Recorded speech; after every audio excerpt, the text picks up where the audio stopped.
não sou estrangeira, tá? Mas meu sotaque é péssimo, então, tá horrível, mas eu espero que vocês entendam.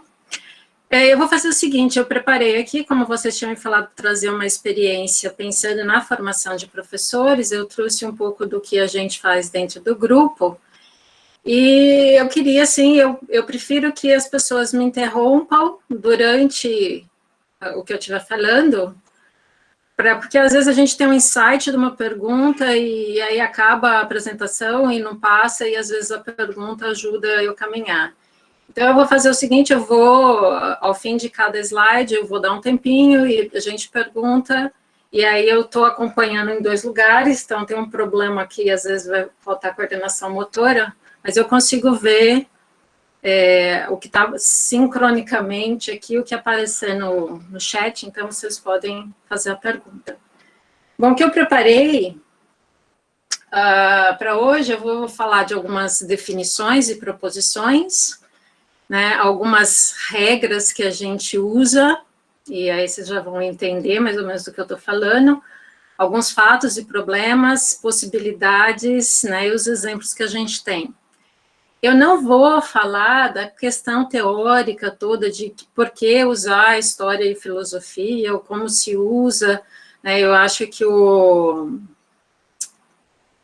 Hélio já falou ontem sobre essas questões teóricas da importância da história da ciência no ensino, então eu vou partir de que isso já é muito bem conhecido e estabelecido, e vou considerar o que a gente faz na UEPB, tá? Bom, o que eu estou dizendo por definições? Algumas definições que é o meu ponto de partida para tratar dessa ação na formação de professores. Primeiro, o que eu estou considerando como ciência? Então, ciência, para mim, é adquirir conhecimento sobre algo e tornar esse conhecimento passível de confrontação, corroboração. Então, ciência é mais, para mim, do que um conhecimento feito academicamente, né, porque se eu considero conhecimento só feito academicamente, eu vou ter que falar de ciência só a partir do século XIX. Então, como eu vou tratar de coisas anteriores ao século XIX, eu vou adotar essa definição para o que eu entendo por ciência, que é uma coisa, né, que tem muita controvérsia aí, o que se entende por ciência, então, acho que é melhor já falar o que eu estou entendendo aqui. A outra definição que é importante para entender o que a gente faz é o que eu considero de processo em ciência. Então, toda a ação empreendida na busca por adquirir conhecimento sobre algo. Então, ela não é necessariamente uma atividade experimental, é uma atividade teórica, mas é a ação que você empreende para buscar esse conhecimento, seja esse conhecimento um conhecimento acadêmico ou um conhecimento de um outro período de ciência que a gente está tratando. Produto em ciência é a expressão final do conhecimento, que a gente pode simplificar e falar que são as equações, as leis que a gente trabalha agora e que está lá no livro didático, né, no didático do ensino médio, no didático do ensino superior, é aquele conhecimento pronto, é o produto da ciência, que é o resultado que a gente tem lá. Experimentos são procedimentos de utilização de materiais e equipamentos que permitem adquirir conhecimento sobre algo, então, não necessariamente um experimento usando um kit didático, um experimento científico, né, todo esse conjunto de procedimentos. Aparatos históricos, instrumentos e equipamentos criados para adquirir ou empregar um conhecimento. Então, não necessariamente um aparato histórico é só um aparato que eu uso dentro do laboratório, um aparato científico, é qualquer outra coisa que eu uso para isso. E História da Ciência é uma disciplina meta-científica que considera o conhecimento adquirido e situado em determinado tempo e espaço. Então, eu não estou falando daquela história da ciência, como eu diria, cronológica, né? Eu vou pensar como o cientista fazia aquilo no tempo dele, no local em que ele estava produzindo conhecimento, e não usar o que a gente fala que é um conhecimento anacrônico, usar o que eu sei agora para analisar o que o cientista fez. Bom, tendo isso, essas minhas definições, tudo bem com as definições? Alguma pergunta? Bom, então, tendo essas definições, eu vou estabelecer algumas proposições, que, na verdade, eu vou considerar como verdadeiras. Proposições podem ser verdadeiras ou falsas, dentro da lógica. Eu vou assumir que elas são verdadeiras, porque, na verdade, elas são um conjunto de conclusões a partir de vários referenciais sobre a história da ciência e ensino aí, desde a década de 60, né, que se trabalha nisso. Então, uma proposição que eu vou assumir aqui é que ensinar ciências é ensinar o processo de adquirir conhecimento e não apenas o produto final. Então, dentro do que a Cleci acabou de falar, né, eu não estou preocupada se o problema dá uma resposta certa ou errada, mas como eu chego na resposta, né? Então, a ciência é o processo e não o produto. E a história da ciência no ensino de ciências, ela vem justamente para focar nesse processo, no processo de aquisição do conhecimento. Então, como que o conhecimento foi adquirido historicamente, né? Não estou preocupada com os resultados que eles tiveram historicamente. E o processo de experimentação, juntando tudo isso, ele traz elementos mais relevantes para o ensino de ciências do que se eu pensar só no produto final do experimento. Então, eu também vou pensar o processo de experimentação, considerando experimento como na definição que eu trouxe lá, a partir do processo. Então, eu não quero saber se meu experimento deu certo ou deu errado, mas eu quero saber que elementos que eu empreguei durante o processo de experimentação. E, desse ponto de vista, como eu estou considerando o processo, tanto o experimento quanto os aparatos históricos que eu uso no experimento ou não, eles exigem conhecimentos prévios, seja teóricos ou procedimentais, e habilidades específicas. Então, quando eu vou pensar no processo, tem muito mais de profundidade desses conhecimentos prévios do que eu só pensar no resultado certo ou errado, né, que eu consigo no final do meu relatório. Bom, se alguém tiver alguma pergunta sobre essas coisas, coloca no chat e eu já abro aqui. Bom, se está tudo bem, vamos lá.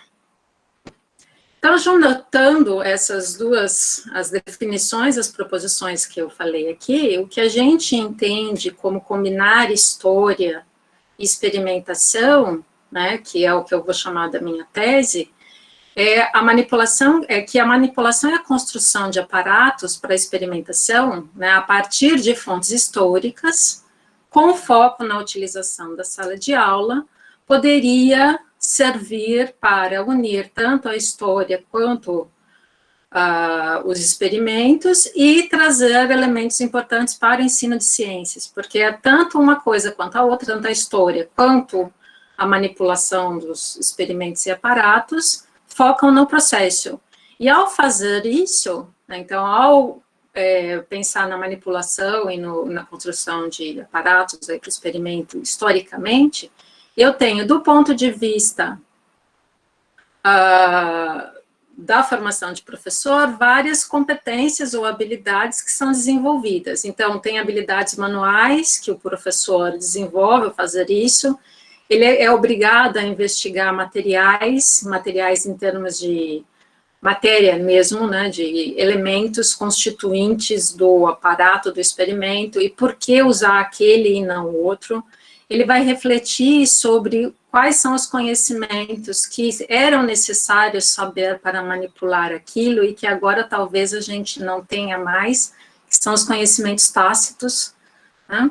E ele também reflete sobre o papel do contexto. Então, algumas coisas que puderam ser feitas lá atrás, agora a gente não consegue fazer, né? Então, precisa refletir qual o papel daquele experimento ou daquele aparato no momento em que ele foi produzido, né, ou o experimento foi pensado. E ele também reflete na questão do processo para o ensino de ciências, porque ele vai pensar como que se modifica o processo da ciência nisso, como que eu faço, como eu tento adquirir conhecimento de uma forma em determinado período, e aí isso vai mudando, dependendo do período que eu estou, eu penso como adquirir o conhecimento de uma forma diferente. Ele é obrigado a aprofundar conhecimentos, então ele é obrigado a aprofundar conhecimentos conceituais sobre o que ele vai trabalhar, então da própria ciência, para tentar mexer nisso tudo. Ele acaba refletindo sobre diferentes culturas e também, dentro do processo do ensino de ciências, ele reflete sobre o papel do contexto. Então, por que em determinado momento era importante ensinar aquilo e agora não é, e como que isso funciona. Tá? Então, isso é o que a gente faz, e para que a gente consiga fazer isso, a gente tem que assumir, aí falei minha coordenação motora, né, algumas regras. Então, isso só funciona se a gente combinar antes como que tanto a história quanto a experimentação vão ser utilizados em sala de aula. Uma das primeiras regras é que docentes e discentes devem interagir através de perguntas e respostas. Porque se eu tiver aquela sala de aula que o aluno não fala nada, aquilo mata porque você não consegue caminhar. Então, se eu não tiver a interação, o diálogo constante com o aluno, a gente não consegue desenvolver essa tese. A gente também tem que assumir que aprende-se mais com o erro do que com o acerto. Então, quando eu analiso o processo, errar me traz mais elementos do que acertar, porque, na verdade, esse acerto, ele é um combinado conveniente que a gente aceita, né? A gente também tem que assumir que cada sala de aula é única. Então, por mais que a gente tente fazer propostas que podem ser empregadas de maneira geral para melhorar o ensino de física, não dá. Porque cada sala de aula é única, às vezes de uma mesma aula, de uma sala para outra, você muda de atitude. Então, como que eu vou fazer uma proposta que seja genérica para todo mundo? Então, não dá. Então, cada sala de aula eu tenho que adaptar, rever minhas estratégias. Eu também assumo que contextualizar é respeitar a cultura local e historicamente situada. Então, não contextualizar para mim, não é trazer problemas do cotidiano, é respeitar o que é o contexto que eu estou falando, e pensar a cultura não só como manifestações culturais, mas como um modo de pensar. Então, um exemplo, se você vai trabalhar potência de um chuveiro elétrico, aqui ela é meio complicada, porque tem cidades do interior do sertão que as pessoas não usam chuveiro elétrico, então eu tenho que respeitar esse tipo de coisa quando eu for tratar da história e da experimentação.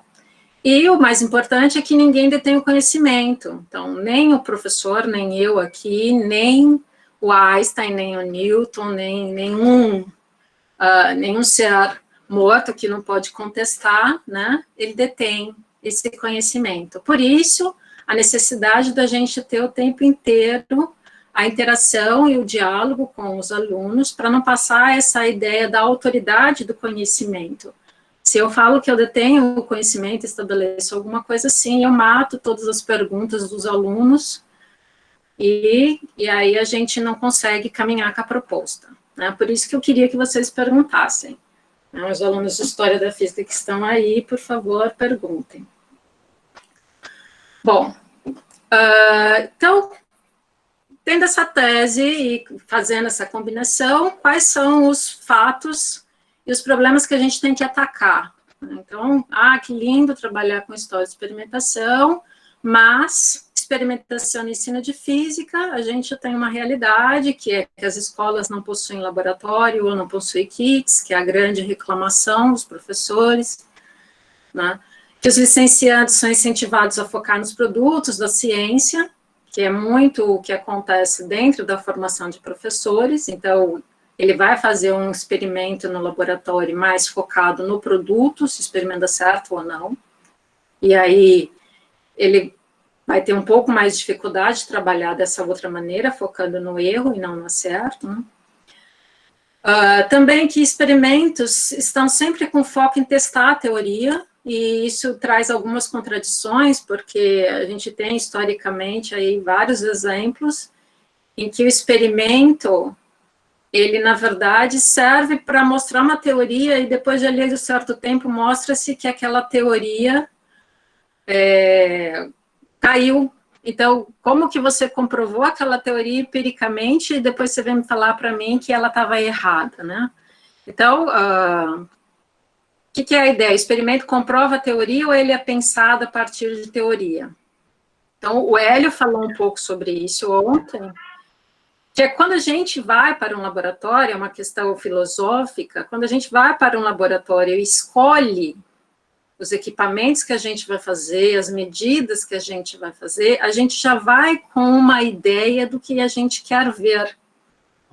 Então, dificilmente você vai para um laboratório e leva um equipamento que você não vai medir, né? Então, o seu experimento, ele já está sendo pensado a partir da teoria que você quer comprovar. Isso te ajuda muito, porque se você vir alguma coisa, você comprovou a teoria. Se você não vir, né, é porque o seu experimento está errado. Mas não que a sua teoria está errada.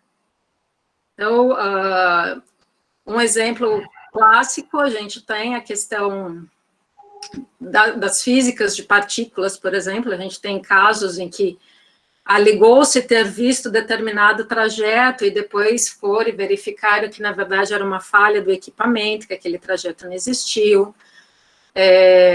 Você tem casos, por exemplo, esse recente, que a pessoa falou muito do eclipse, que o eclipse comprova a teoria de Einstein, né, do desvio da luz, mas era uma teoria que já era prevista no século XVII, dentro de outras concepções. Então, se no século XVII eu tivesse condições de ter um telescópio que verificasse o desvio da luz, eu teria assumido que a luz é partícula e não onda, como a gente assume agora. Então, o experimento, na verdade, ele é pensado a partir da teoria e não comprovado. O laboratório virtual, que vocês perguntaram, eu vejo um grande problema no laboratório virtual, porque dificilmente um laboratório virtual dá erro, né? Você faz um laboratório, um experimento virtual, mostrando só os acertos, porque você programa ele para comprovar aquilo que já está previsto na teoria. Então, eu não conheço, pelo menos, nenhum laboratório virtual em que ele trabalhe com erros. Então, esse é um problema que a gente precisa, né, tentar atacar usando a ideia da história, que não é simples, porque ele está muito arraigado nessa concepção. Tem questões, por exemplo, o pessoal gosta muito de fazer experimentos para provar as leis de Newton. As leis de Newton são empiricamente não prováveis, né? Então, como que eu vou fazer um experimento se não é para provar? Então, muito complicado. Deixa eu ver, aparecendo várias coisas. Mas por causa da pandemia, só se pode fazer de forma virtual. Mas a gente tem outras opções, que não seja o experimento de forma virtual. Você pode trabalhar com material de baixo custo, que ele vai ter. O problema é que a gente não quer o resultado do experimento, a gente quer o processo.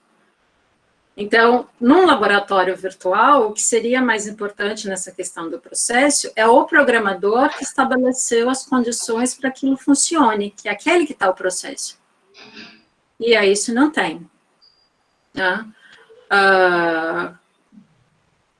Esther, não vi sua pergunta, por favor, repete ela aqui de novo. Então, o princípio básico dos laboratórios seria revelar os erros teóricos. Não é revelar o erro teórico, é examinar o fenômeno. O princípio básico de um laboratório é tentar examinar um fenômeno, tentar adquirir conhecimento sobre um fenômeno. E quando a gente não sabe qual é o fenômeno, a resposta para aquele fenômeno, então você não pode partir que as coisas estão certas ou erradas. Então, se você quer olhar o fenômeno só, eu posso assumir qualquer equipamento. Eu vou trazer alguns exemplos, vocês vão ver que é muito complicado a gente ir para um experimento pensando, não, eu não sei sobre isso, né? Eu vou olhar só o fenômeno e isso não. Deixa eu ver aqui a sua pergunta, Esther.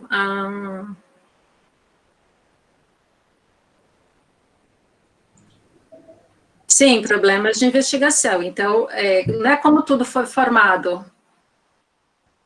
A gente não trabalha, a gente parte muito dos resultados prontos e acha que existe uma história para aquele resultado e esquece que no meio do caminho várias coisas aconteceram, teve ideias que foram mais fortes e que não vingaram em determinado momento, né? Então, a questão é você não trabalhar com a resposta pronta, deixar aberto, ou pelo menos mostrar que pode haver mais de uma alternativa para aquele problema que você está pondo, não só uma resposta mais conveniente, mas não.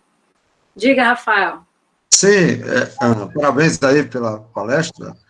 E você falou um assunto muito interessante sobre utilização de materiais alternativos, a gente chama materiais de baixo custo. Então, a gente tem acompanhado as escolas estaduais e vê a dificuldade do professor, diretor, querer montar um laboratório sofisticado. Mas a universidade poderia ajudar com essa proposta de material alternativo. Você conhece algum colégio ou escola estadual que está fazendo esse trabalho de material alternativo para os alunos? Lá em Cuité, na UFCG, no curso de licenciatura, o professor Luiz está acompanhando aí, o professor Luiz peruano, né, gosta muito dessa área de instrumentação. A gente tem a disciplina física experimental, o aluno vai para o laboratório e encontra tudo pronto. E a disciplina de instrumentação, que aí fica interessante, montar o experimento em sala de aula. Também tem a prática de ensino e tem a física teórica. Esse é um curso completo. Mas a preocupação, no momento, é com o aluno da escola estadual, das escolas públicas. Aliás, as escolas da rede privada, como Motiva, minha filha está estudando, meu filho estudando no Motiva, eu não vejo experimento. Então, existe essa dificuldade de conseguir um material sofisticado. Por exemplo, no laboratório de Física 1, a gente utiliza o trilho de ar. E na instrumentação, a gente usa o trilho de cortina. Aí eu faço a brincadeira, vamos tirar as cortinas para lavar e usar o trilho de cortina para soltar a esfera e medir lá a distância, o tempo e construir. Então, eu vou falar um pouquinho mais para frente do que a gente vem fazendo. Eu acho interessante o material de baixo custo. Não, eu acho que a gente foca muito que eu tenho que ter um material para fazer o laboratório e esquece do fenômeno. Então, as pessoas no século XVII, o Galileu não tinha um trilho de ar para fazer o experimento do plano inclinado. Qual foi a opção dele? Né? Então, não é o kit, o laboratório bem estruturado que vai ser a solução para uma atividade experimental que possa complementar o conhecimento. Tanto que você falou aí, o Motiva tem estrutura, tem dinheiro, e não tem nenhum tipo de atividade experimental com os alunos, se tiver uma coisinha muito básica. Então, porque não é o laboratório ou o kit que é o fator principal, é o procedimento, é o processo e a manipulação. Então, eu concordo com você que num laboratório de instrumentação, você aprende muito mais do que num laboratório em que você usa os aparelhos prontos e só reproduz um resultado. Né? É isso que a gente tem feito dentro da história. Eu pedi para você esperar um pouquinho, que eu vou chegar nessa parte de construir o material, tá bom? E, então, aí dentro disso, o aparato, quando eu fico muito focado no experimento em si, eu esqueço o papel do aparato, né? Das réguas, dos relógios, e por aí vai, né, que a gente precisa usar para fazer o experimento. O aparato tem um papel secundário, e eu vou trazer alguns exemplos que o aparato pode ter um papel muito importante também na hora que você vai pensar o experimento. Do ponto de vista da história, os fatos e os problemas que a gente tem é que a história que a gente conhece, né, a reclamação de sempre é que você tem pouca história, então o professor vai usar a história restrita dos sites da internet, ou aqueles livros, a evolução da história da física, né? E naqueles livros de a evolução da física, a história ela é muito superficial, muito rasa, e ela acaba sendo só ilustrativa, né? Ela ilustra alguma coisa que aconteceu, ela introduz um assunto, e geralmente ela é apologética. Geralmente ela traz muito louvores para os personagens da ciência, da física que a gente conhece. Então, a gente não vê os erros, né, as falhas, né, as brigas, as controvérsias, ela só mostra os louvores. Nos cursos de formação, a disciplina de História da Física é uma disciplina secundária, né? Muitos cursos de licenciatura não têm uma disciplina de História da Física, e naqueles que têm, ela é considerada uma disciplina que, assim, não tem um papel tão importante, mas importantes são as disciplinas profissionais que a gente fala, né? E aí isso acaba, de certa forma, dificultando depois para que o professor tenha um conhecimento, né, sobre aquilo e consiga levar uma perspectiva diferente para a sala de aula. E o outro problema, que é o maior, eu acho, que na questão da história, é que o português é um idioma muito complexo. Então, eu não considero, o pessoal fala assim, que o problema da história é que eu tenho que ler texto em inglês. Não, o problema não é você ler um texto em inglês que você pode jogar no Google e ele traduzir. O problema é que quando você traduz, o português ele tem tantos sentidos e tantas nuances que você pode ter uma interpretação errada do português. E quando você vai escrever um texto para um aluno, ou mesmo fazer uma pergunta, o conhecimento do português ele é essencial para que você se faça entender, né, que o aluno possa entender o que você está dizendo. Então, eu acho que o problema não são os outros idiomas que a gente consegue traduzir, mas como escrever e entender o que está em português, né, que é o que eu vejo com mais pergunta.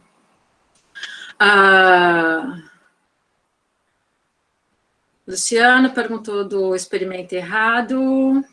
Não existe o errado. Como ajudar os alunos para esse entendimento de que não existe o errado?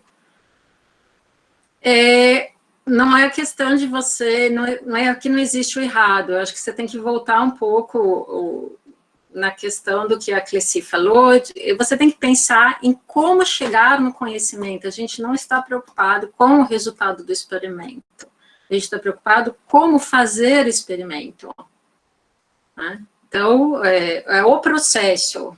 Por isso que a gente fala muito, você tem que estabelecer as perguntas, as hipóteses, né, e por aí vai tentar construir como que ele está pensando aquele experimento, o que ele vai buscar, estabelecer as perguntas. A pergunta é difícil, vocês não têm ideia, né, o aluno não faz pergunta porque ele não sabe elaborar. José Dias, seria interessante trabalhar um pouco da história da física, de conteúdos físicos, eu não sei o que você quis dizer, mas no ensino médio, trabalhar a história da física, sim, José e Gelson, seria interessante se você conseguir trabalhar a história da física intercalada com os conceitos. Se você trabalhar uma história da física, como eu disse ali, só ilustrativa, introdutória e fazendo louvor a alguns personagens da física, aí é melhor que você não fale nada, né? Luciana, o ideal seria introduzir o contexto histórico primeiro e depois partir para a experimentação? Não. O ideal é introduzir o problema. Qual era o problema do cientista historicamente? E aí, que elementos que ele tinha historicamente para tentar resolver esse problema? Né? E por aí, você partir para frente. Eu vou trazer alguns exemplos.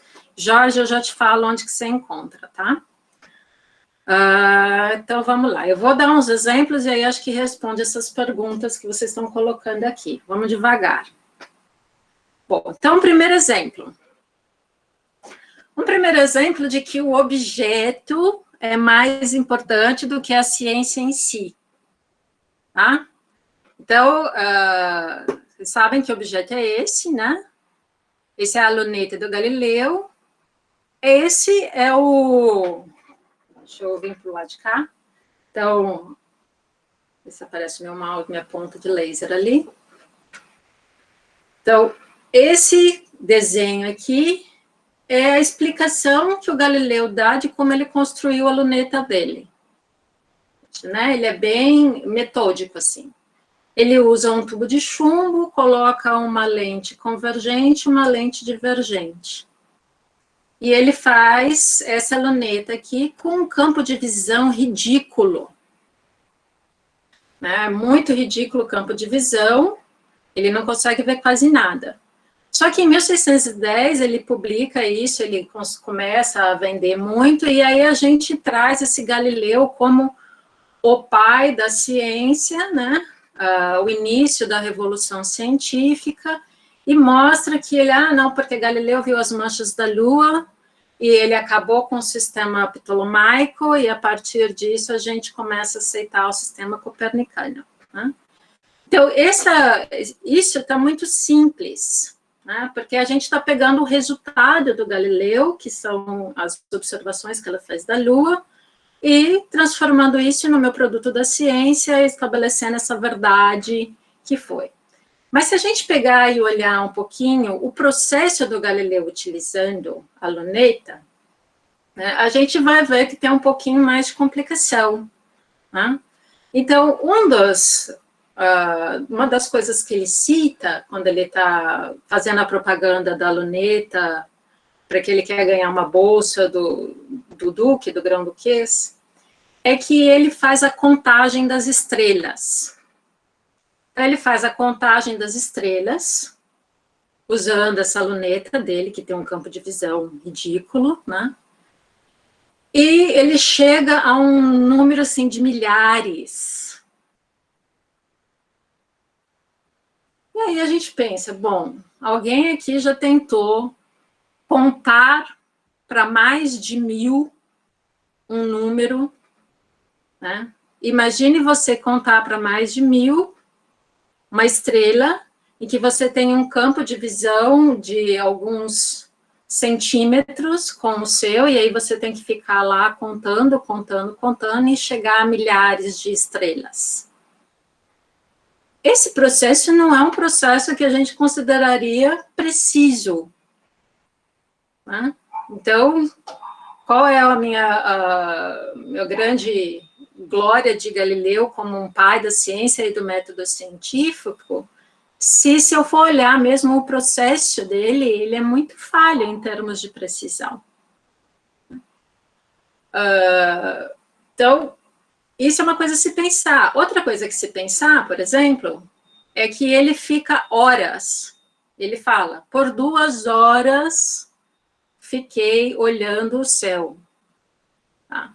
Como eram os relógios no século XVII? Então, eu estava trabalhando com um relógio de pêndulo, ou com uma ampulheta, ou com um relógio de sol. Como que ele fez essa contagem das horas, né, para realmente acompanhar o período que ele olha lá e quando que ele foi... E geralmente os relógios que tinham nessa época, eles já eram baseados na posição das estrelas que eram conhecidas. Então, o processo de aquisição, de exame disso, de como ele adquiriu as coisas, é muito mais complexo do que o resultado final, que são as manchas da Lua. Então, como que a gente pensa isso na formação de professores? O que a gente faz lá no GCEM? Então, esse é o nosso experimento mais recente. Esse daqui é a imagem da luneta dele, do laboratório, né, do Museu Galileu. Essa também é. E essa daqui é a que a gente construiu. Com materiais, é claro que a gente não usou um tubo de chumbo, né, e nem uma lente com o mesmo vidro que Galileu usa. Então, Galileu usa uma lente que pode ter problemas de aberração cromática, que vai ser uma das questões que ele tem lá, a gente usa outra. E a gente fez um micrômetro também, que é esse aparelho que encaixa aqui lá na luneta, que o Galileu fez também, e que permite medir a distância entre os satélites de Júpiter, que é uma das medidas que ele faz. Então, o processo de construção disso, ou de tentar reproduzir os procedimentos de Galileu, né, podem trazer muitas contribuições para o professor que depois vai tentar fazer uma atividade de sala de aula, né? É muito mais complexo do que ele simplesmente pegar e falar, né, que Galileu viu as manchas da Lua e caiu o sistema ptolomaico. E esse daqui, como isso daqui tem um ângulo de visão muito pequeno, os telescópios foram se aperfeiçoando.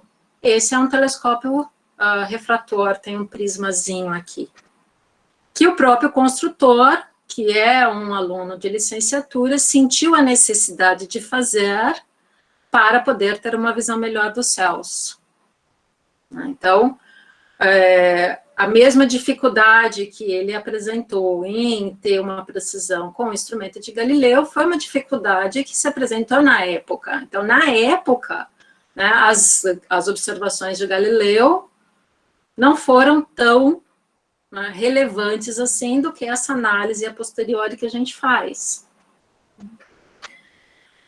E essa questão do experimento, ele entra em outro ponto, que é a história dos aparatos, que a gente não presta muita atenção. A luneta, ela já existia bem antes de Galileu virar ela para o céu, né? E ela era usada para você ver objetos durante a guerra, navios, né? Por que que aquela luneta que olhava para navios, eu não considero como um instrumento científico, mas eu considero a luneta do Galileu? O que que me faz tornar um instrumento científico e outro não? Então, durante muito tempo, no século XVII, quem fazia os instrumentos, você tinha instrumentos próprios para matemática e para geometria, e não eram os instrumentos dos filósofos naturais, que seriam os caras que fazeriam ciência, porque era filosofia experimental, era outra área. Então, por exemplo, esse instrumento que a gente tem aqui, ele é muito antigo, né? Ele é um relógio de sol. Um relógio de sol, né, comum para a época que ele foi criado. E tem vários coisas, eu acho que eu não conseguiria, mas eu sou muito ruim experimentalmente. Mas eu acho muito difícil a gente conseguir fazer esse negócio funcionar, entender o funcionamento dele agora. Então, é um instrumento simples, para a época era um instrumento básico que todo mundo tinha e que agora a gente não consegue mais usar, porque a gente perdeu algum dos conhecimentos tácitos nessa utilização. Tá? Esse outro experimento aqui, ele também foi fundamental no início do que a gente chama de ciência moderna, que é a bomba de vácuo. Né? Então, a bomba de vácuo, ela também não foi criada pensando-se na ciência, ela foi criada por uma atividade prática, que era retirar a água das minas, as minas de carvão, né, e depois ela acabou sendo adotada como experimento da ciência, e aí quem criou a bomba de vácuo, e aí começa todas as questões. Então, estudar o processo que está por trás disso, a história desses instrumentos, pode me trazer muitos elementos também que eu não penso na época. E quando a gente fala disso, a gente chega num problema muito sério, que no Brasil dificilmente você vai achar um instrumento antigo que você possa fazer esse tipo de estudo, como que ele foi empregado cientificamente, porque aqui a gente não tem ciência antes do século XIX, XX, por aí. Então, o que a gente encontra de instrumento antigo aqui é importado, ele reflete um contexto que não é nosso. Mas não quer dizer que a gente não pode pegar um objeto que é tipicamente nosso, e aí que eu falo de respeitar a cultura local, e tentar entender tanto o processo quanto a ciência por trás dele. Por exemplo, um candeeiro, né? Então, esse é um formato, né? Depois houve a necessidade de você adaptar os candeeiros com o que se tinha na época, até que a gente chega naquele dentro da lâmpada, aí vai, né? Então, quem usava esse candeeiro, o que ele sabia, qual era o processo ali, qual era a consequência disso, né? O que está envolvido aqui de conceitos que a gente fala de científicos, né? O que eu preciso saber? Então, quando eu estudo um equipamento desse, do ponto de vista da história do aparato, do objeto, né, eu também tenho muitos elementos sobre o processo de conhecimento, né, do processo da ciência. É o que a gente fala que é uma cultura material. Então, o latão, substituído depois por essas latas, e depois eu vou usar vidro, e eu uso um óleo, depois eu uso álcool, e depois eu uso o quê? Então, por que usar os diferentes materiais e em que contexto que eles se enquadravam? Né? Isso não é o que a gente caracteriza como uma ciência, né? Mas ele traz muitos elementos importantes para o professor, né? Para a formação de professor. Um outro exemplo que a gente tem aqui é o eletróforo. Então, o eletróforo é um instrumento que a gente vê aí na internet, tem vários videozinhos do pessoal que faz eletróforo para usar no laboratório de ciência, seja em instrumentação, ou seja em um laboratório didático, por aí vai. O eletróforo, ele foi criado em 1775 pelo Alessandro Volta, na Itália, né?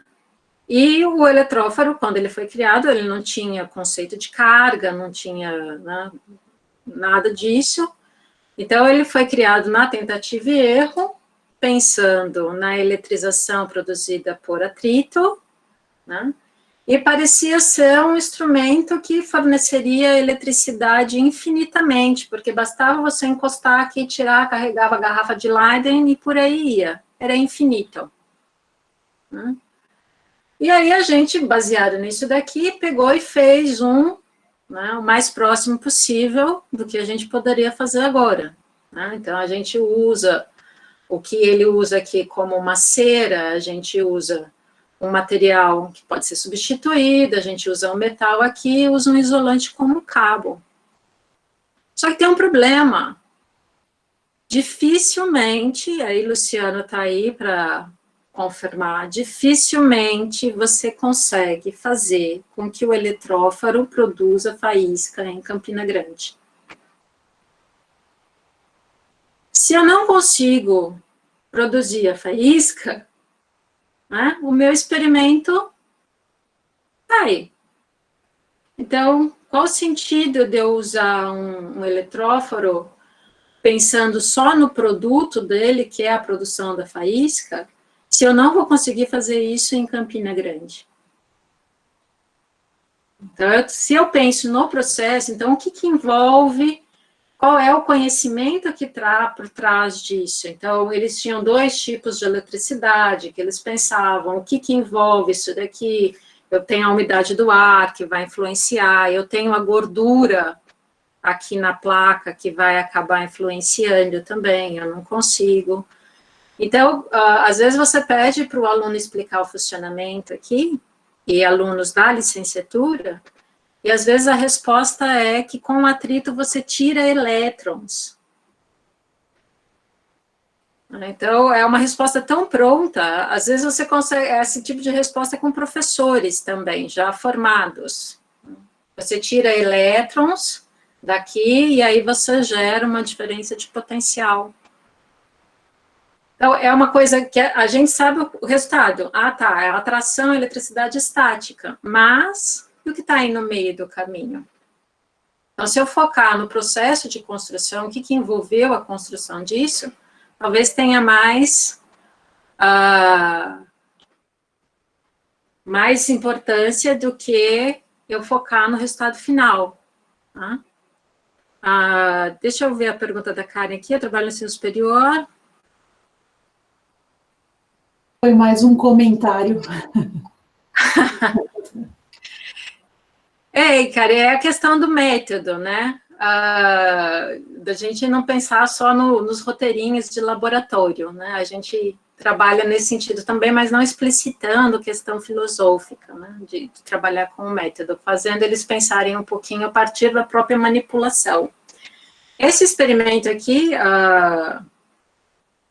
que aconteceu, foi que uma licencianda foi fazer o TCC dela usando esse experimento na sala de aula do ensino médio, e aí ela propôs que os alunos fizessem com material de baixo custo. né? Então, ela levou material de baixo custo, a gente tem uma reserva para isso, as marmitinhas de alumínio, essa parte aqui que era capa de caderno, e o copinho para ser o cabo. E essa é uma das propostas que o aluno fez. Então, ele olhou para isso tem o mesmo formato, né? Mas o significado é completamente diferente, quer dizer, ele não entendeu qual era o processo aqui por trás. Ele reproduziu por reproduzir, mas ele não entendeu qual era o processo por trás. Então, é muito complicado você tentar pensar só no produto enquanto você tem tantos conhecimentos ali por trás.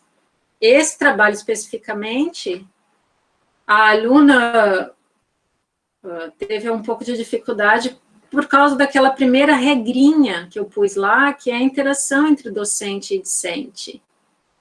Que dificilmente, eu não sei com vocês, mas comigo, dificilmente o aluno te pergunta alguma coisa, né, ou coloca as dúvidas dele sobre alguma coisa. Então, como não havia esse debate, essa interação, não conseguiu, né, gerar uma interação com os alunos e caminhar com a proposta, né. Outro exemplo, que já está mais do que batido na literatura, é o experimento do Ørsted, de 1820. E aqui ele vai falar, quando você trabalha isso na formação de professores, é muito interessante, porque o licenciando ele não consegue se desvincular do conceito que ele já sabe. Então, você tem várias interpretações para o experimento do Ørsted. Esse é um quadro a partir do relato dele.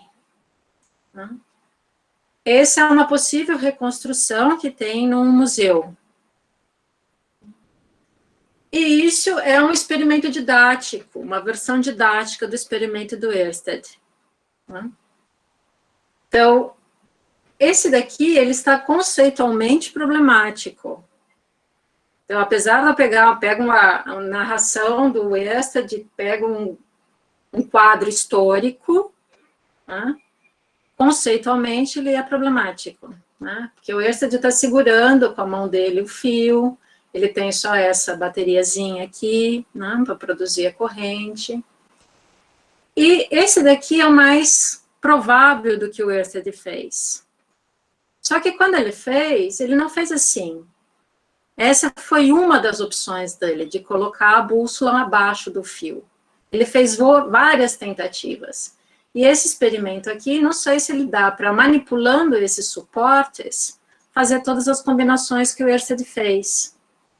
Quando eu já pego e dou o experimento assim, pronto, eu já estou trazendo o resultado. E aí eu acabo limitando o aluno, ou licenciando, a pensar sobre os possíveis erros, que aí vem lá do Luciano. Então, a questão é, se ele monta a partir de um relato, talvez ele não chegue nessa configuração, e talvez ele não chegue no mesmo resultado do cientista.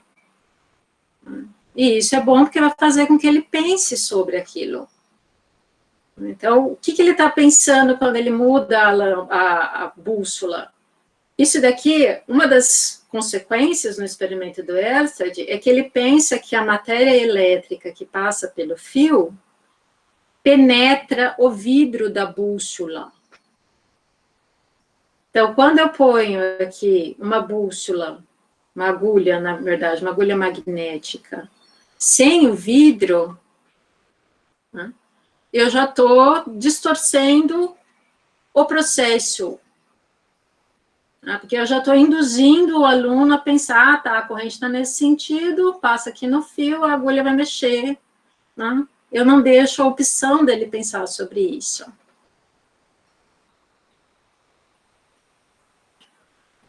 Karen, você quer fazer algum comentário? Pode fazer. Eu estou vendo que saiu uma questão do roteiro aqui. Não, o pessoal está discutindo ali, está conversando, então estou dando meus pitacos também. Eu gosto muito de trabalhar essa questão do método científico em sala de aula, e trago muito também contação de história. Eu trabalho no ensino superior, né? Embora a gente aqui na UX tenha alguns projetos com ensino fundamental e ensino médio, pelo menos antes da pandemia, né? Os alunos vinham nos nossos laboratórios e a gente mostrava os experimentos para ele com o objetivo de atrair pessoal para as nossas áreas. E eu percebo que eles curtem isso, de ficar essa discussão de erros, quais são os possíveis erros, eles querem fazer bem o experimento. Né? Não precisa ser assim um roteiro onde eles não têm liberdade para trabalhar, experimentar e, enfim, usarem a criatividade, mas um roteiro básico assim de mais ou menos quais são os erros mais comuns, o que eles podem... Eu diria que é mais fácil, assim, quanto maior o nível da educação, mais difícil é você fazer ele testar o erro, né? Porque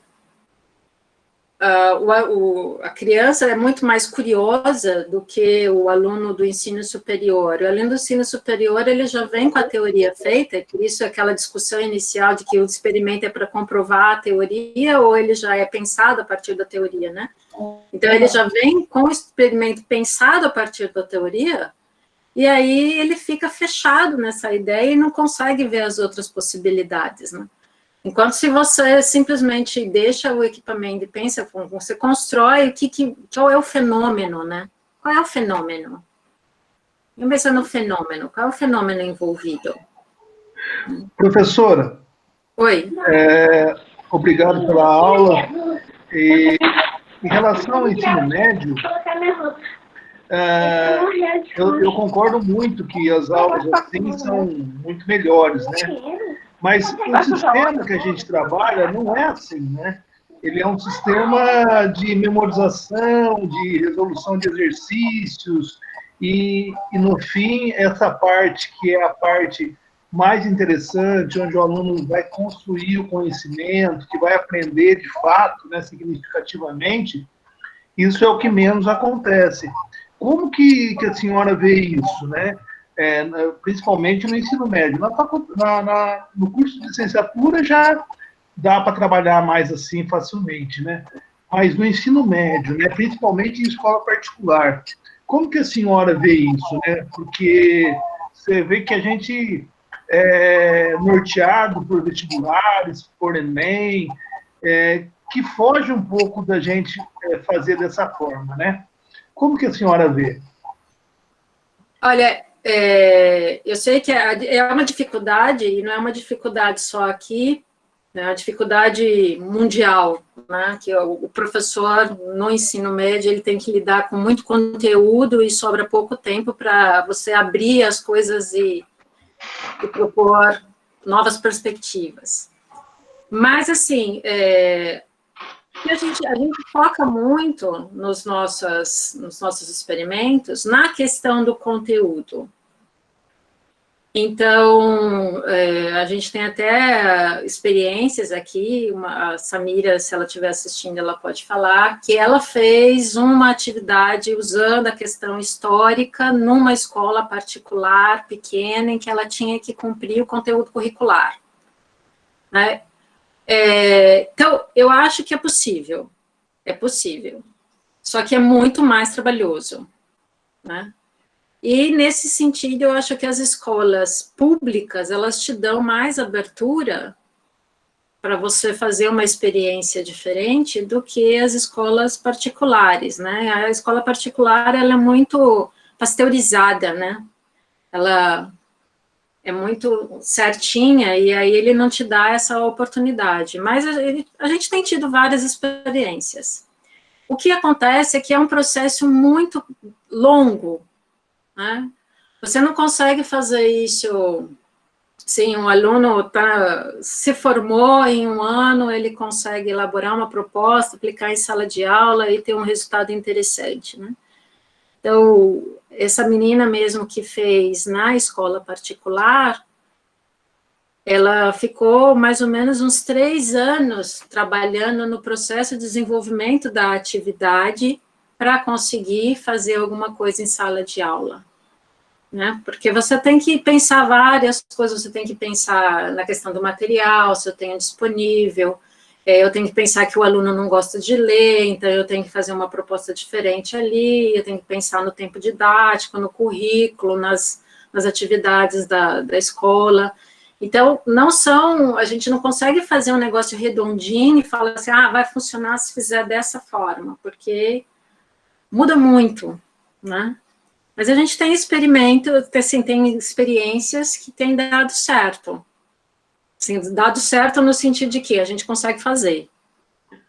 Em relação aos produtos educacionais que os alunos de mestrado, do mestrado profissional, defendem na dissertação, a senhora acha que isso é um meio viável?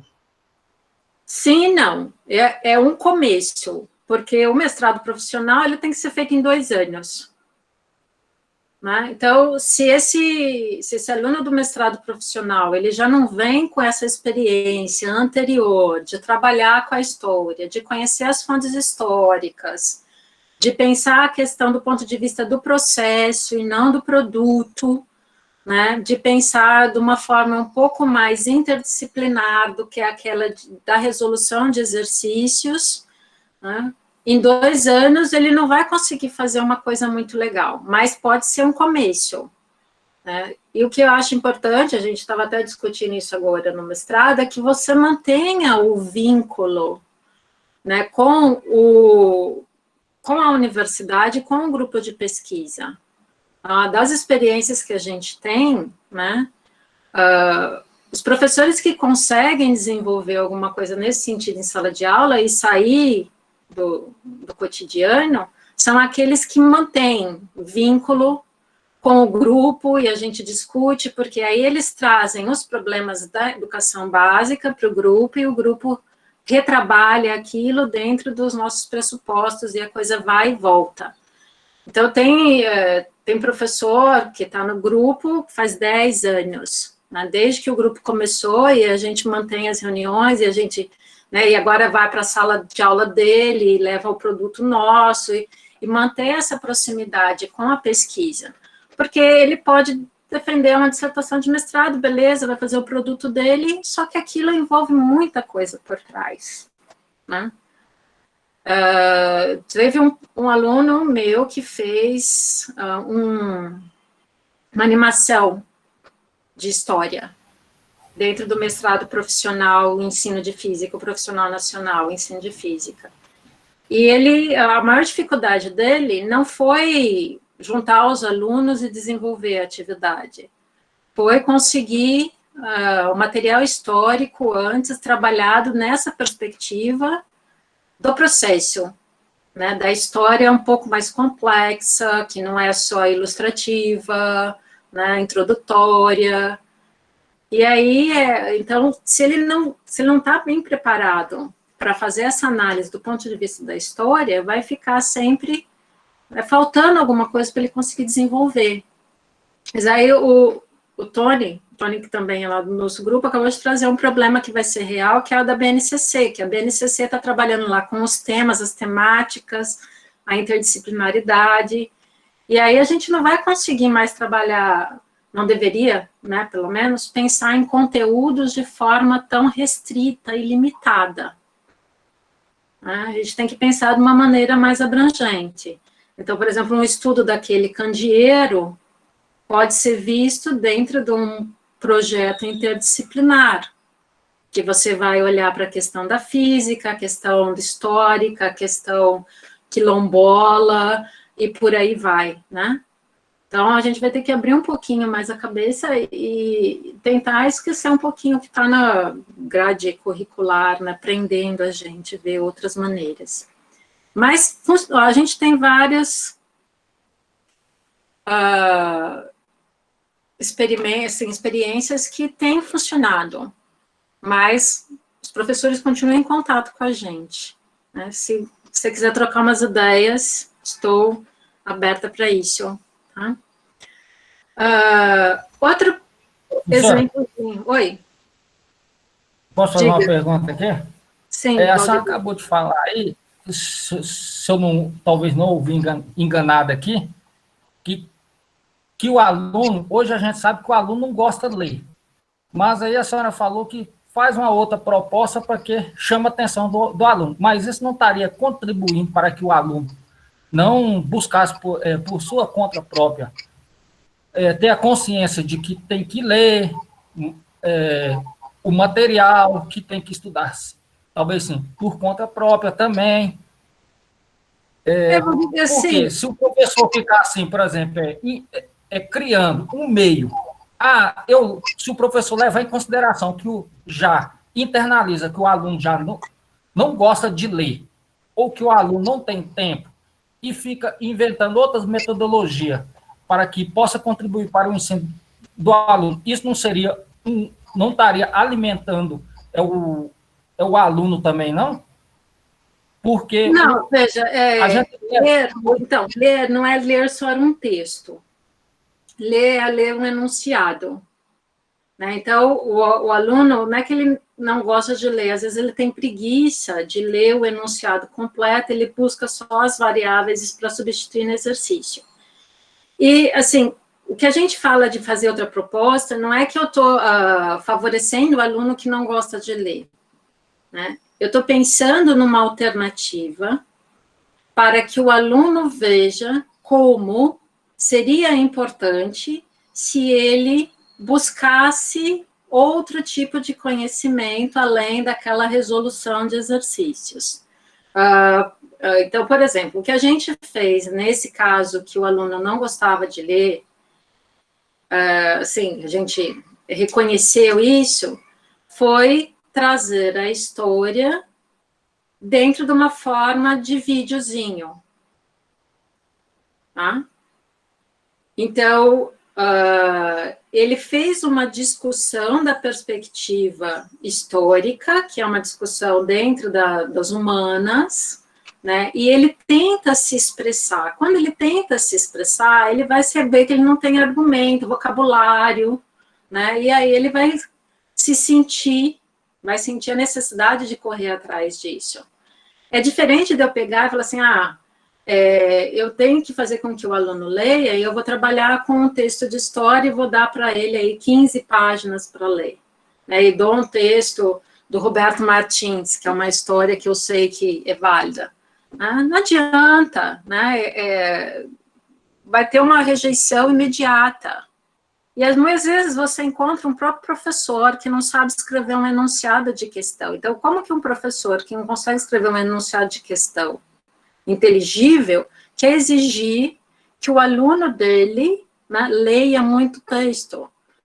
Então, eu acho que a gente tem que trabalhar na realidade de que é muito complicado o português, é muito complicado ler e entender as coisas, precisa ler e entender as coisas, é uma função que está lá para o professor de português, né? E a gente, dentro da física, a gente tem que, de alguma forma, focar na questão das ciências, né? Eu não acho que porque eu fujo de textos longos, eu estou incentivando o aluno a não ler, né? Uma coisa, o aluno fala que ele não gosta de ler, mas eu duvido que o aluno não leia os que está no Instagram, o que está no Facebook, o que está, né, nos, sei lá, aqui agora tem muito YouTube, né? Então, acaba lendo. Ele leu o que ele não precisava. Né? Então, a questão é, vamos mostrar para ele que em alguns momentos ele tem que ler o que ele precisa realmente, né? Tornar essa atividade importante também. Então, trabalhar na realidade, assim, sabendo das dificuldades que a gente tem, todas, né? Não sei se eu consegui responder a sua pergunta. Merleide colocou aqui, quando você fala em história da ciência, o estudante pensa em grandes gênios, tá? É o que eu falei, Merleide, a história da ciência que aparece muito, ela é uma história apologética, e ela não é só a história que aparece no livro didático, né? A gente vê na mídia, né? A gente tem uma tendência a atribuir as coisas às pessoas, o conhecimento à pessoa e não ao contexto todo que se deu. Um exercício que eu sempre faço com os alunos é, se fulano não tivesse existido, vocês acham que a gente estava em que estágio até hoje? Né? Então, não é a pessoa em si, né? Não é um louvor à pessoa em si, mas é a um conjunto de coisas que, naturalmente, né, foram se pondo até a gente conseguir chegar nesse ponto que a gente está hoje, né? É um obstáculo, são vários obstáculos epistemológicos, né? Valdegley, você quer falar mais alguma coisa sobre a questão da leitura? Não, era só isso mesmo. E a outra também, a outra questão aqui que eu quero te perguntar, em relação a... são informações de ciência que até mesmo os meios de comunicação, ou até mesmo a televisão, que divulga errado. Por exemplo, quando aquele ganhador do prêmio Nobel ganhou sobre a descoberta do bóson de Higgs, que dava uma certa quantidade de massa para algumas partículas, eu não sei se a senhora assistiu esse documentário sobre... Não, documentário não. Essa informação que foi passada na televisão, ali teve um erro de informação, porque a televisão passou que essa era a partícula responsável por dar massa para todas as partículas. Na verdade, o bóson de Higgs não dá massa para todas as partículas. Dá massa apenas para algumas partículas que conseguem interagir com ele. Mas a senhora não acha que... Não sei, a senhora tem muito mais conhecimento do que eu em relação a isso aí, mas a senhora... Não sei, os professores de universidade não deveriam se manifestar em relação a isso, cobrado dos próprios meios de comunicação, porque está passando informação errada em relação à ciência. Sim. Sim, a divulgação científica é complicado, mas veja, eu acho que a divulgação científica ele é feita por um jornalista que dificilmente ele tem uma formação científica. Então, ele vai passar o que ele entendeu, né? A história, por exemplo, a história da ciência... que nem a gente sabe, aquela partícula... por exemplo, o último Enem teve, numa questão de filosofia, teve uma afirmação errada sobre ciência, né? Então, eu acho que é um trabalho gigantesco para a gente, cientista, começar a corrigir todo mundo, né? Então, eu não vou mover uma ação contra os órgãos de comunicação, falando que eles estão dando informação errada, mas eu tenho que, enquanto professora de física, proporcionar ao meu aluno a capacidade de questionar a informação que lhe é passada, seja pelo Fantástico, ou por qualquer organismo de divulgação científica, né, seja por um outro professor de outra disciplina. Então, por exemplo, se eu pego um livro de filosofia do ensino médio, ele vai falar que Galileu é o pai da ciência, e ele vai construir a ciência, toda a física, a partir dessa visão da experimentação, de que o Galileu era o experimentador, etc, etc. Então, eu não vou me meter, vou criticar os livros de filosofia, porque eles estão falando ciência errada, né, a história da ciência errada.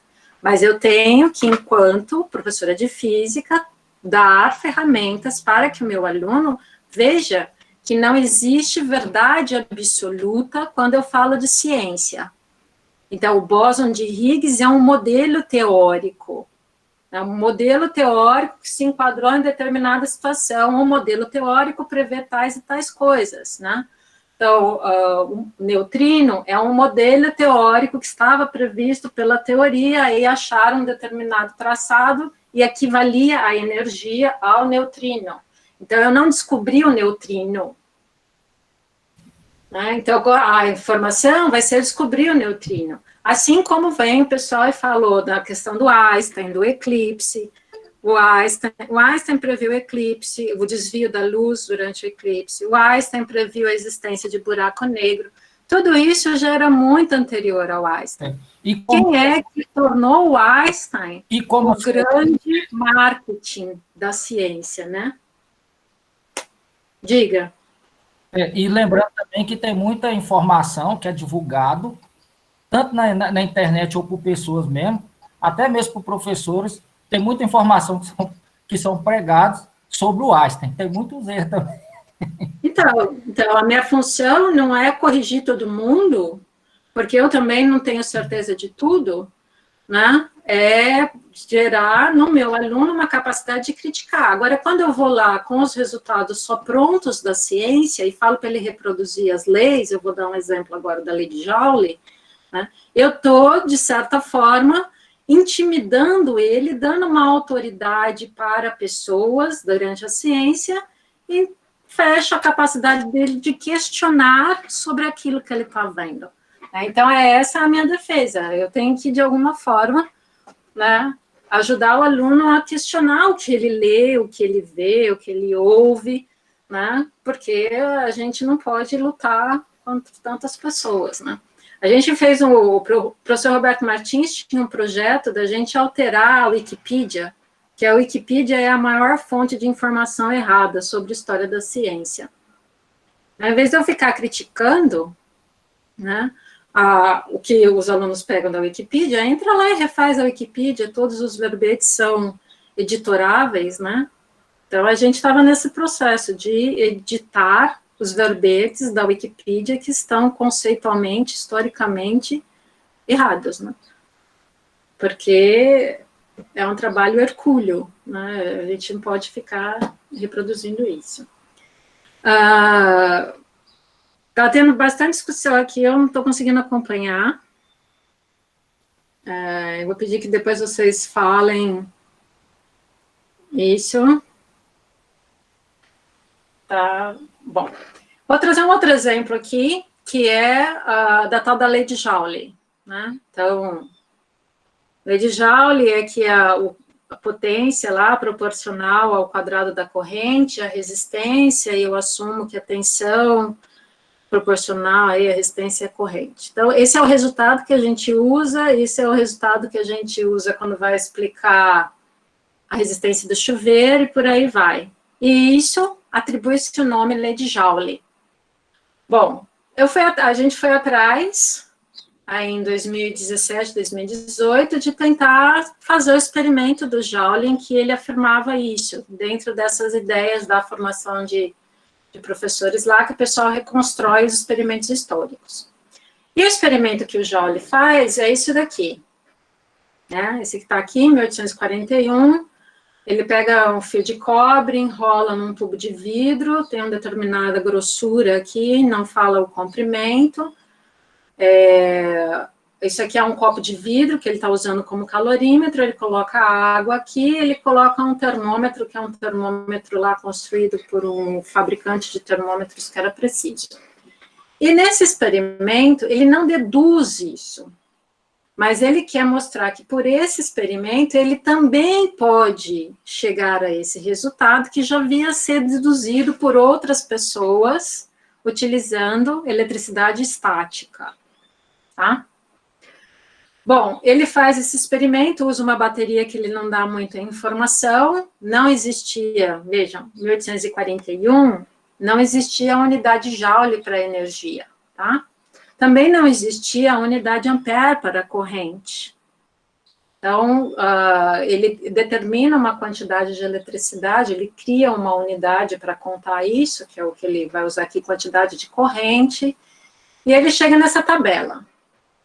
Bom, meu aluno de iniciação científica foi tentar fazer esse experimento e aí o que ele fez foi, na verdade, manipular os resultados da tabela do Joule para ver se ele conseguia chegar nessa proporcionalidade.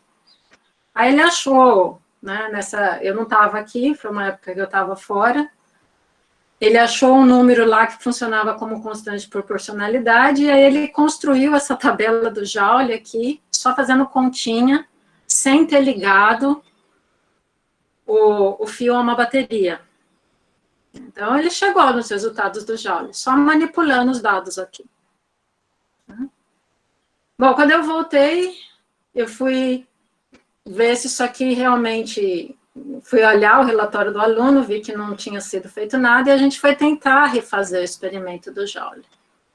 E aí a gente encontrou vários problemas, né?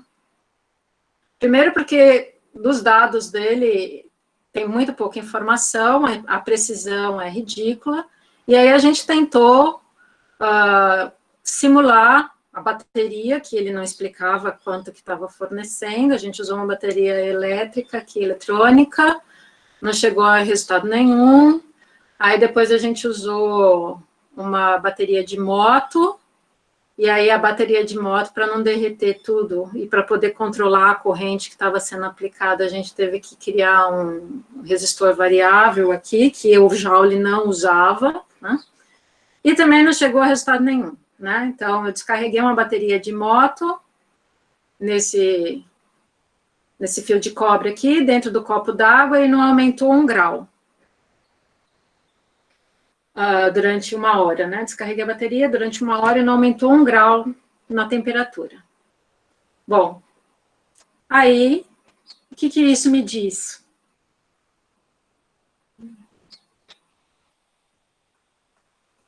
O que isso me diz se eu tento fazer o experimento, né? E não chegam os resultados, mas eu tenho lá, né, como uma certeza experimental, a tal da lei de Joule, né?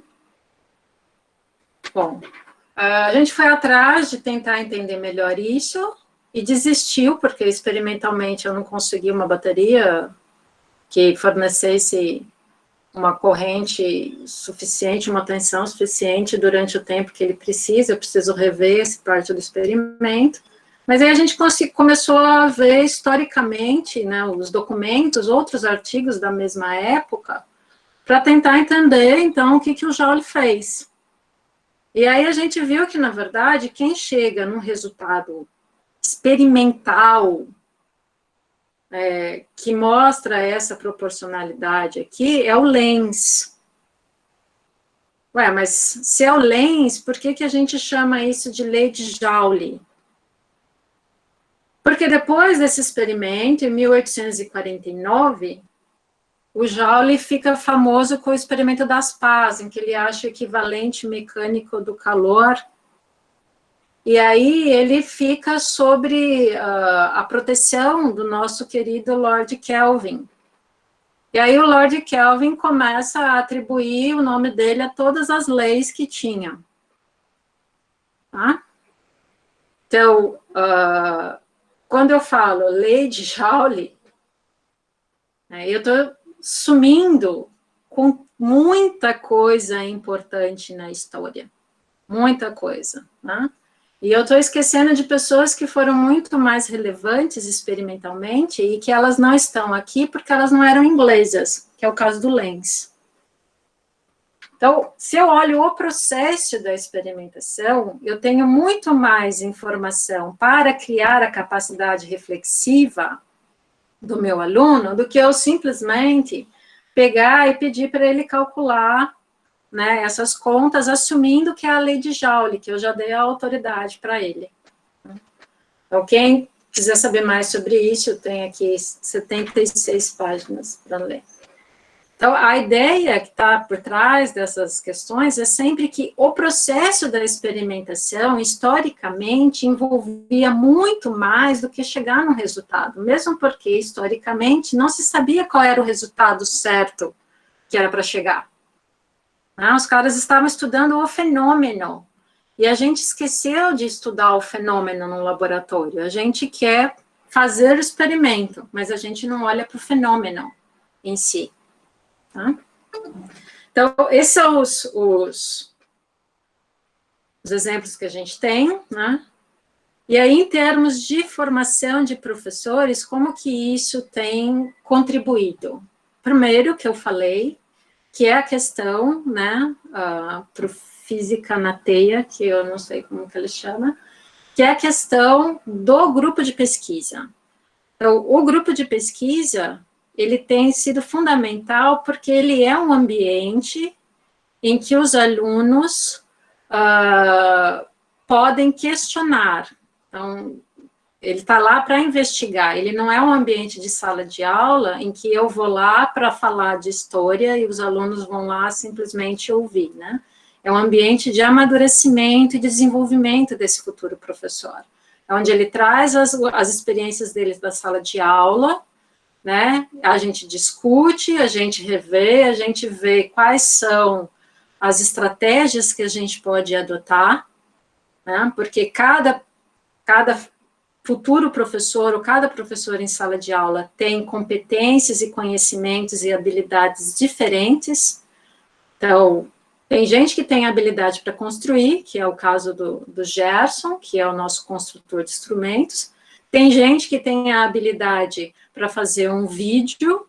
Tem gente que tem a habilidade para conduzir a aula, né? Então, tem gente que tem a habilidade para escrever o texto histórico, enquanto não consegue fazer o experimento, no meu caso, por exemplo, né? Então, respeitar esses conhecimentos, a gente tem que ir pensando novas estratégias, e dentro do grupo de pesquisa é que isso acontece, né? Que você vai pegar, né, e conversar sobre isso, entender o que o outro pode colaborar e fazer colaborativamente, né, essa proposta. E, nesse caso, dentro do grupo de pesquisa, a gente tem que ter o professor que está lá na sala de aula, né? Porque não adianta eu pegar e ficar com os formandos, com os licenciandos e com meus alunos, meus orientandos de mestrado, fazendo propostas num ambiente que é totalmente diverso daquele da sala de aula. Então, é fundamental que o professor que está em sala de aula venha e colabore com a gente, né? A gente não faz as coisas prontas para a sala de aula. Se o professor não colaborar e se a gente não puder ir lá na sala de aula, né, e ter esse diálogo com o que está acontecendo lá fora e o que acontece aqui dentro, a gente não consegue pensar em algumas coisas mais adequadas. E, como eu já disse, mudança leva tempo. A gente está há 10 anos com o grupo de história, né, e tem casos de sucesso, tem casos que não foram para frente, tem várias coisas, né?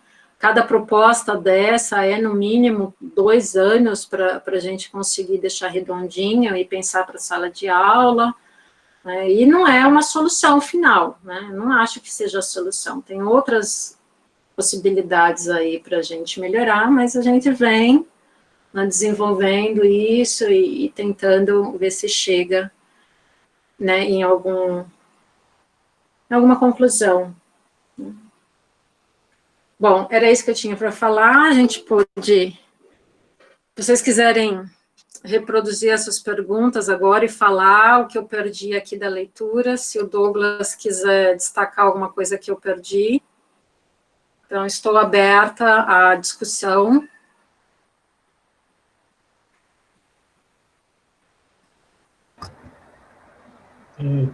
Quer fazer perguntas diretas aqui? Jorge, bom material para a história da física depende do conteúdo, né? Quando a gente fala de história da física, a gente tem que falar de uma coisa bem simplesinha, assim. Eu quero saber o que aconteceu com fulano de tal quando ele fez tal coisa, né? História da física geral não tem. No nosso site, você tem algumas traduções, tem alguns trabalhos que a gente fez, tem os videozinhos, como eu falei, que a aluna fez, usando história, né? Mas vai depender muito do que você quer dentro da história, né? Da história da física. O Huck não é a minha especialidade, Jorge, tá?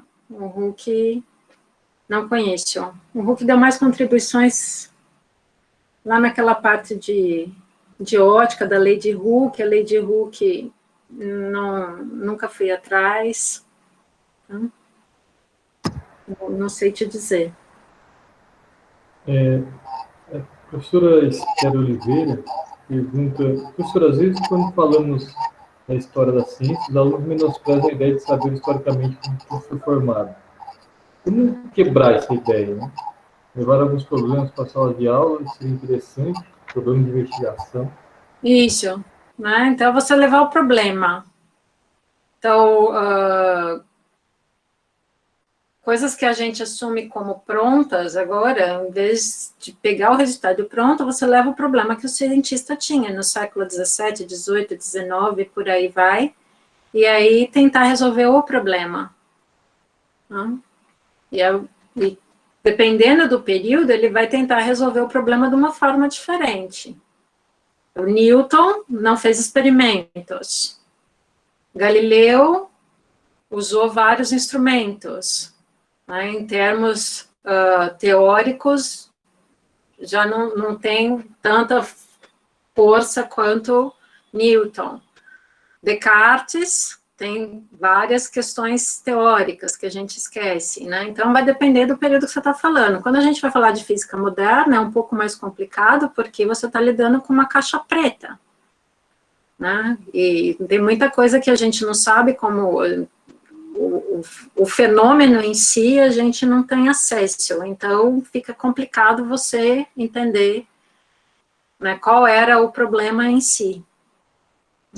Você vai usar modelos teóricos. Tem uma pergunta do Fernando Barros. Ele pergunta, então, o princípio básico do uso dos laboratórios seria revelar os erros teóricos? Acho que eu já falei disso, né? Não é o princípio básico de um laboratório é estudar um fenômeno. Né? Como que eu estudo um fenômeno? Quais são as perguntas que eu tenho que fazer? Quais são as hipóteses que eu estabeleço para tentar explicar o fenômeno? E aí eu vou construindo a ideia, né? Então, é mais por aí. E não de simplesmente chegar lá com tudo pronto e tentar reproduzir os resultados, né?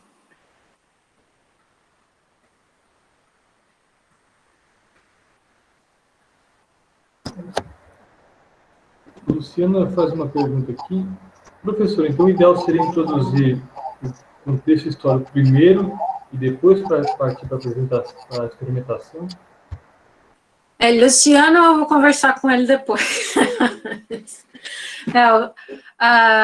Não, veja. Você tem que introduzir o problema. E a história, ela vai te possibilitar respostas para o problema. Então, o problema existe, e aí eu tento resolver. Se eu não consigo resolver com o que eu sei agora, né, eu forneço elementos da história que podem me ajudar a responder esse problema. Então, por exemplo, a questão do eletróforo, né? Ele tem eletricidade infinita ou não? Então, em vez de eu pegar e partir do eletróforo pronto, eu estabeleço um problema que é como gerar eletricidade durante um longo período, ou de uma forma mais contínua possível, que era o problema do Volta na época, né? Como gerar eletricidade? Você tinha máquina eletrostática, mas ele queria uma outra forma de gerar eletricidade. E aí, bom, se eu consigo eletricidade por atrito, como que eu posso criar um equipamento em que eu posso atritar e gerar eletricidade? E essa eletricidade pode ser armazenada de outra forma. Então, aí, como que eu posso criar, depois de uma discussão que o aluno tem sobre possibilidades de criar isso, é que a gente parte para a história e exemplifica, né? Então, o que foi feito na história tentando resolver esse problema? E aí tem um exemplo do eletróforo, né? Então, quais são os elementos aqui, qual é o papel de cada parte do equipamento, como que isso vai resolver o meu problema, e por aí vai, né? E aí a história está no meio, né? Porque ele precisa da história para resolver o problema dele, senão ele não consegue resolver, né? Junto com o laboratório.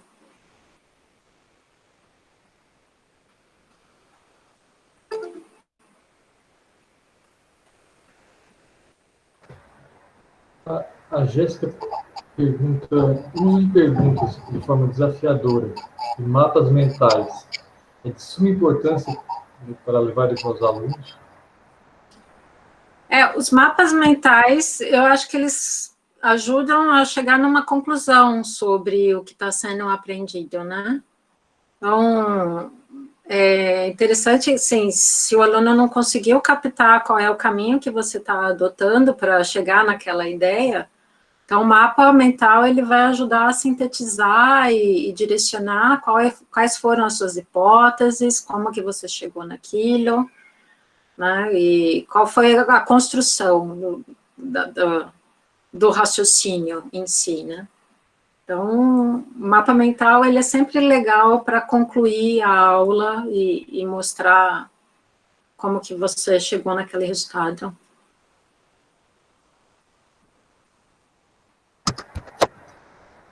O Jorge Luiz pergunta, como ver o STM na educação? Oi, eu não consegui entender, Douglas. Ele pergunta, como ver o STM na educação? Eu não sei qual é essa sigla aqui. Qual que é essa pergunta, talvez? É a 1734.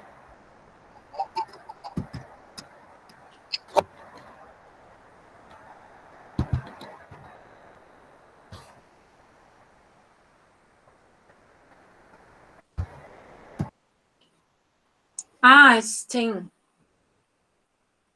Eu não trabalho com STEAM. Science, Technology, Engineering e Mathematics na educação, né? Eu não trabalho com isso, né? Não sei te dizer, né?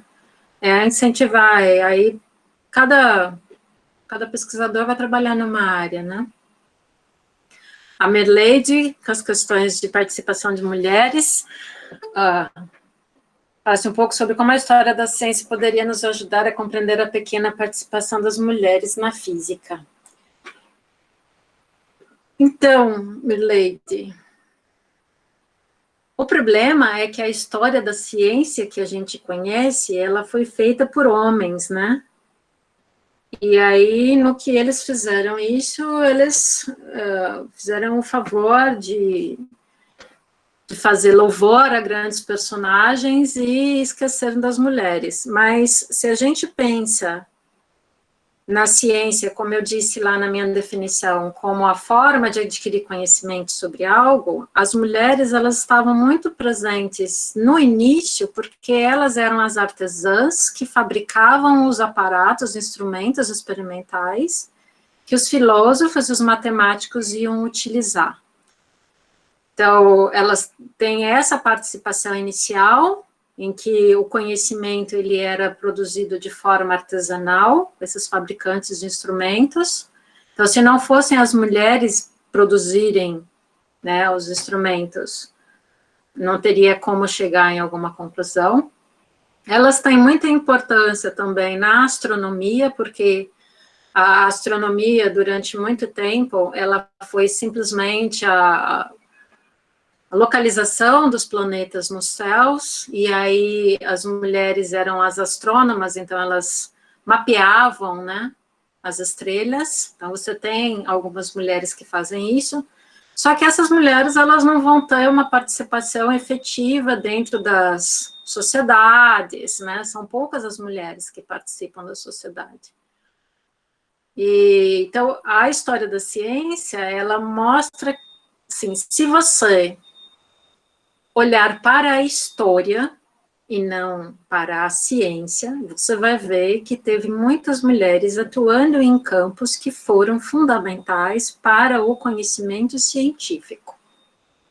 Né? Agora, dentro da história da ciência, quando você encontrar algum nome de mulher, ele vai estar vinculado, a uma posição inferior, né? Você vai ter as mulheres aparecendo aí no século XX e com muita dificuldade, e, infelizmente, algumas histórias dessas mulheres na física, elas adotam um ponto de vista que não é o ponto de vista feminista, né? Então, elas conseguem fazer ciência porque algum homem ajudou, né? Então, é porque o chefe de departamento viu que ela era uma exímia cientista, é porque o chefe do departamento deu um laboratório para ela, é porque o orientador dela viu que ela era muito estudiosa. Então, elas sempre têm esse favor do homem, porque se não fosse o homem dar fazer esse favor para ela, ela não conseguiria, né, progredir na ciência. E isso você tem histórias, às vezes, contadas por mulheres também, que colocam a própria cientista nessa condição de ser que foi beneficiado. E, às vezes, até hoje, a gente tem que ouvir isso, né? Só consegue fazer se tiver um homem ajudando. A história mostra bem isso.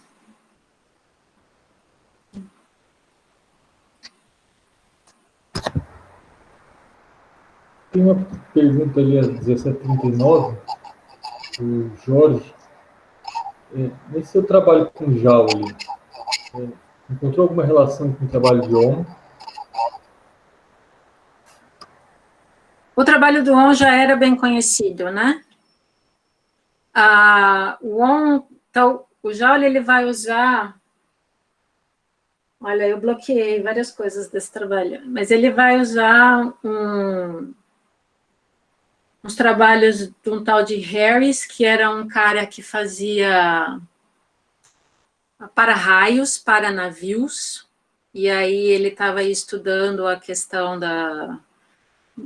de aquecer a partir da eletrostática, da descarga elétrica.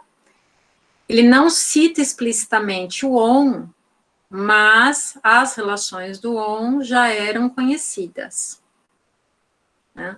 O ON é um caso interessante, porque o ON, ele está num período em que a parte de eletromagnetismo, principalmente na Alemanha, ela está em conflito. Então, você tem pessoas muito importantes, que são editores de periódicos importantes daquele momento, que não gostam da formalização matemática das leis da física.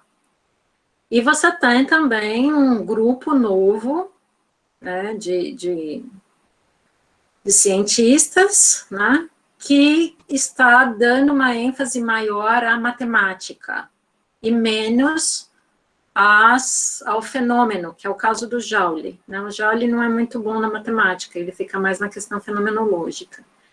Então, o ON, ele publica artigos que ele fala só da questão qualitativa, com as pessoas que gostam só da questão qualitativa, e ele vai publicar a parte matemática, de estabelecer a lei, etc., com outro grupo, que é o grupo que gosta da parte matemática. Então, ele é bem ciente de que se ele pega e manda um artigo falando das leis e estabelecendo relações quantitativas para, por exemplo, Poggendorff, que era um editor muito importante nessa época, ele não vai ter um artigo dele aceito, né? Porque o Poggendorff era o cara que falava que a matemática manipulava os resultados, que o resultado mesmo é um resultado que é empírico, só a partir de laboratório, analisando qualitativamente como as coisas funcionam.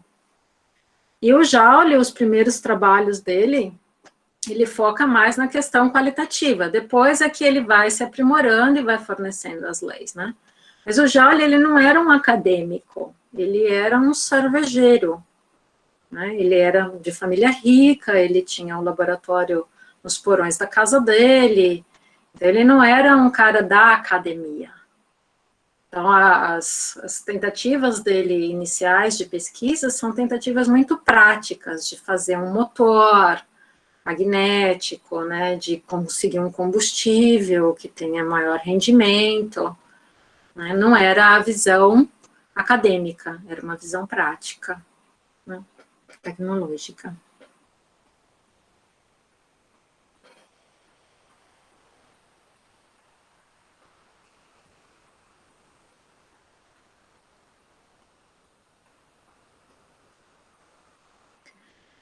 Karen, eu discordo desse livro que você indicou aqui, mas tudo bem, cada um, cada um.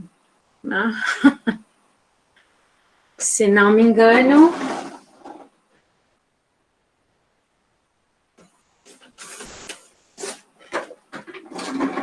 esse aqui, né? E a maioria das biografias, elas são escritas por homens, então ele tem essa visão, como eu falei, é uma visão machista da posição da mulher. Mas aí, né, vai de cada um. Eu não me meto nessa questão do gênero, Merleide sabe, né, porque de gênero e de feminismo, porque eu não tenho background suficiente para tratar sobre isso, mas particularmente, né, algum outro caso, sou um pouco crítica. Bom, a Jéssica colocou aí, esse é o nosso videozinho que conta a história da pilha, tá? Tá tudo lá no site do grupo. Tem mais uma pergunta aí. Teria algum livro nessa temática da mulher na história para indicar? Tem esse que a Karen indicou, né? Que é esse daqui da SBF. Não tenho.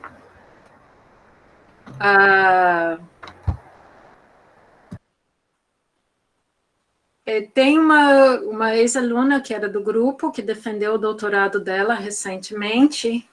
Eu vou colocar o nome dela aqui. Você procura a tese dela de doutorado pela UFBA. Ela vai tratar especificamente da Lizzie Meitner. E aí ela faz um aprofundamento inicial sobre essa questão da literatura feminista, da ciência feminista e da ciência machista. É interessante. Tá? Isso, a Katemari trabalha junto com a Priscila. Esse da Linda Schimbiger também é interessante. Né? Tem um da Lúcia Tosi também. Nesse onde está o Cadernos Pagu.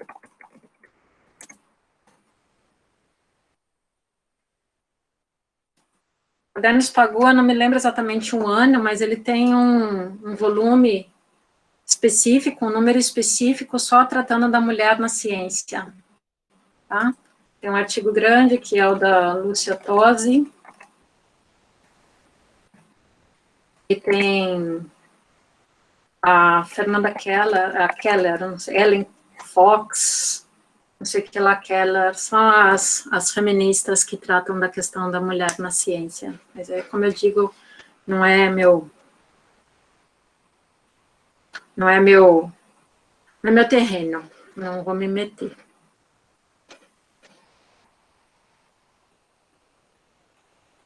Eu não conheço, Karen.